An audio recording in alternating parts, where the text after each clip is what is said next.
ഇപ്പോൾ കിട്ടിയ വാർത്ത, സുരേഷ് ഗോപി ഒന്ന് മണിമുറ്റ താമണിപ്പന്തൽ പാട്ട് പാടുമ്പോൾ പുളകം കൊള്ളുന്ന ആശാപ്രവർത്തകരുടെ ഇന്ന് നമുക്ക് ഇവിടെ തന്നെ കൂടാ, എല്ലാം അറിഞ്ഞിട്ട് തന്നെ കാര്യം. അങ്ങനെ പുളകം കൊള്ളുന്ന കൂട്ടത്തിൽ പറയട്ടെ. ആർക്കാ അള്ളാനെ ഇതെല്ലാം കൂടി ഞമ്മള് കുറ്റായോ? അല്ലടാ എന്റെ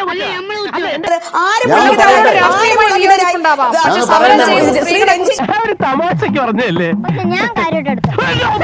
തലയ്ക്ക് സ്ഥിരമുള്ളത് ഞാൻ മാത്രമേ ഉള്ളൂ. അതുകൊണ്ട് എന്റെ തലയിലെ ഭാരം മുഴുവൻ. ആ പാട്ട് പാടിയല്ലോ ആശമാരെ. നിങ്ങൾ ഈ ലെവലിലൊന്നും അറിയപ്പെടേണ്ട ആളല്ല, കുറച്ചും കൂടി ലോ ലെവലിൽ അറിയപ്പെടേണ്ട ആളാണ്. നിങ്ങളെ സ്ത്രീകളെ പരോക്ഷമായിട്ട് നിങ്ങൾ അധിക്ഷേപിക്കുകയാണ്. എന്ത് പുളകിതരായി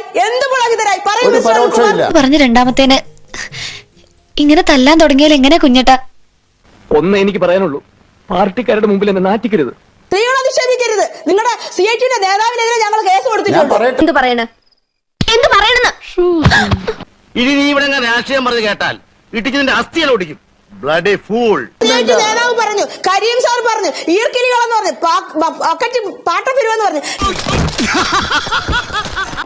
എന്റെ തലയിൽ ഒന്നുമില്ലെന്ന് കണ്ടറിഞ്ഞൂടെ? അത് പിന്നെ ഞങ്ങൾക്ക് അറിഞ്ഞൂടാ. സ്ത്രീകളെ അപമാനിച്ചു നിങ്ങൾ പറയണ്ട. കാരണം എന്താണ്? പിന്നെ ആ പൂതി അങ്ങ് മനസ്സിൽ വെച്ചാ മതി. ഈ മനുഷ്യനോട് കുഴപ്പമുണ്ടാകുന്നതിനാണല്ലോ വന്നിരിക്കുന്നത്. സ്ത്രീകൾക്ക് വേണ്ടി ഈ സ്ത്രീ എന്ന ഞാൻ ഇതിൽ പ്രതികരിച്ചില്ല. പിന്നെ ഏത് സ്ത്രീ പറയും? അങ്ങനെ പറഞ്ഞു കൊടുക്കണം.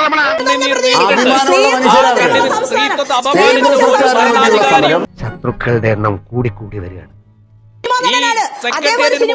അമ്മമാരുടെ കണ്ണീരിലായിരിക്കും നിങ്ങളുടെ സർക്കാരിന്റെ അന്ത്യം. അത് ഓർത്ത്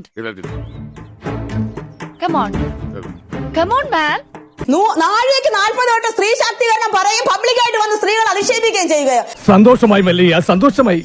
ഞാൻ ഇടപെട്ടിട്ട് ഒരു വലിയ പ്രശ്നം തീർന്നല്ലോ.